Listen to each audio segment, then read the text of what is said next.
Assalamu alaikum, every beautiful souls. For more than 15 years ago, poetry has always been the heart of Arabic culture to express their belief and wisdom. So now when I talk about poetry, Abu Nuwas is one of such person who stands out. His work is about pleasure, hedonism, male lovers, wine, music and good company, while despising war and clashes of swords. To know more, let's begin the story of Abu Nawas. He was basically born to an Arab father and a Persian mother. He grew up in Iraq. Even though his father was a soldier, Abu Nawas never really knew him. His mother sent him to work for a perfume seller named Attar, who took care of him and encouraged him to learn poetry and study the Quran. When Abu Nawas moved to Baghdad, the capital city, he became famous for his funny and clever poems. He wrote about city life, love, and enjoying drinks with friends. Some of his poems were a bit shocking because they talked about things that were not allowed in Islam. Abu Nuwas lived during a time when there were different rulers in charge. Sometimes his poems got him into trouble with these rulers. Once he had to leave Baghdad to go to Egypt for a while because of his poem he wrote that upset some powerful people. But he eventually came back to Baghdad.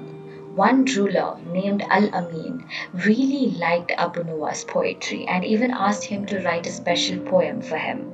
But later, when Al-Amin's patience ran out because of Abu Nuwas' behavior, Abu Nuwas got into trouble again. After Al-Amin was overthrown by his brother Al-Ma'mun, Abu Nuwas' situation even got now more worse.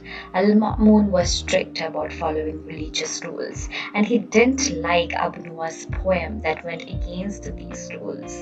There are different stories about what happened to Abu Nuwas in the end. Some say he died in the prison, while others say he was poisoned. But no matter what happened, Abu Nuwas' poems continue to be loved, remembered, long after he was gone. Today, there are even places named after him in Baghdad, like Abu Nuwas Street and Abu Nuwas Park.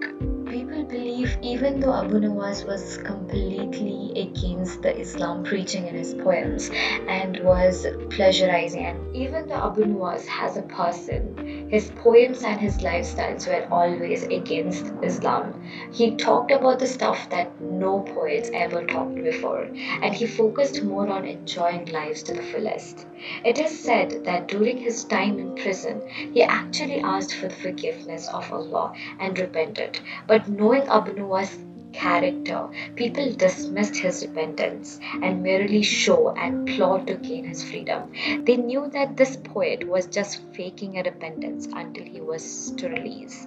Abu Nuwas died in prison, and when the people came to take away his body, they found a scrap of paper with this poem written on it. It said, "O my Lord, with the greatness of my sins increased, then I know that your forgiveness is greater.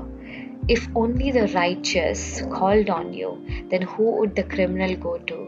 I call on you, my Lord, as you commanded, with relevance, and if you turn my hands away, who else will have mercy? I have no way to you except that of hope and the beauty of your forgiveness, and then the fact that I am Muslim."